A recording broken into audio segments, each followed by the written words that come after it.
കണ്ടിട്ട് തെല്ലൊന്നു ചിറക് വിരിച്ചു നിൽക്കുന്ന തള്ളപ്പിടക്കോഴി പോലെ. മലയാളത്തിന്റെ പ്രിയ കവി ശ്രീ ONV സാറിന്റെ വീട് എന്ന കവിതയിലെ എന്ത് മനോഹരമായ വരികളാണ്. അതെ, അമ്മയുടെ സ്നേഹത്തോടെ അച്ഛന്റെ കരുതലോടെ നമ്മെ ചേർത്ത് നിർത്തുന്നു നമ്മുടെ വീട്. ഞാൻ ഇന്ന് ഇവിടെ പറയാൻ പോകുന്നത് എന്റെ വീടിനെ കുറിച്ചാണ്. ഒറ്റമുറി വീട്ടിൽ തന്റെ കുട്ടിക്കാലം ചിലവഴിച്ച് എന്റെ അച്ഛന്റെ ഒരുപാട് നാളത്തെ സ്വപ്നമാണ് ഇന്നത്തെ ഞങ്ങളുടെ വീട്.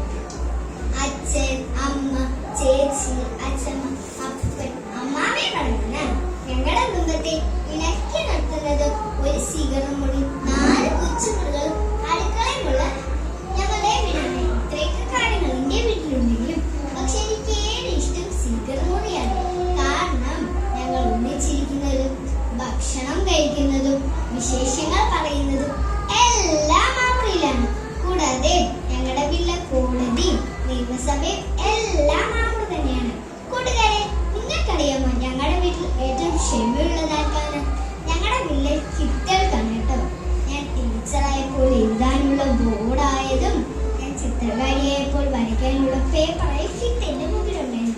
അപ്പോൾ എല്ലാ അമ്മ എൻ്റെ അടുത്ത് പറയും, ഫിറ്റ് കൈ കാലം ഉണ്ടായിരുന്നു മുന്നേ അഴിച്ചു പൊട്ടിച്ചാണ്. ഇന്ന് എനിക്ക് ആ ഫിറ്റ് കാണുമ്പോൾ ചെറിയ വിഷമമുണ്ട് കേട്ടോ. സാരമില്ല, അതിനൊരു പരിഹാരമായിട്ടുണ്ട്. കുട്ടികളൊക്കെ വളർന്നില്ലേ, ഉടൻ തന്നെ വീടൊന്ന് മൂടി പിടിപ്പിക്കണമെന്നൊരു നിയമം അച്ഛൻ വീട്ടിൽ പാസ്സാക്കിയിട്ടുണ്ട്.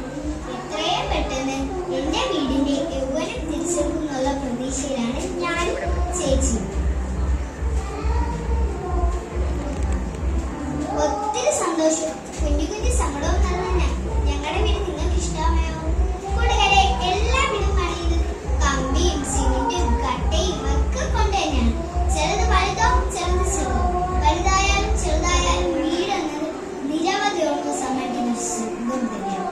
ആ വീട്ടിൽ നിന്ന് കിട്ടുന്ന സ്നേഹവും കരുതലുമാണ് നാളത്തെ നമ്മെ നല്ല പൗരന്മാരാക്കുന്നത്. എന്റെ അച്ഛൻ എപ്പോഴും എന്നോടും ചേച്ചിക്കും പറയാറുണ്ട്, അന്നം ദൈവമാണ്, വീട് ദേവാലയം. ഈ വാക്കുകൾ നിങ്ങളെ ഓർമ്മിച്ചുകൊണ്ട് ഞാൻ നിർത്തുന്നു. നന്ദി, നമസ്കാരം.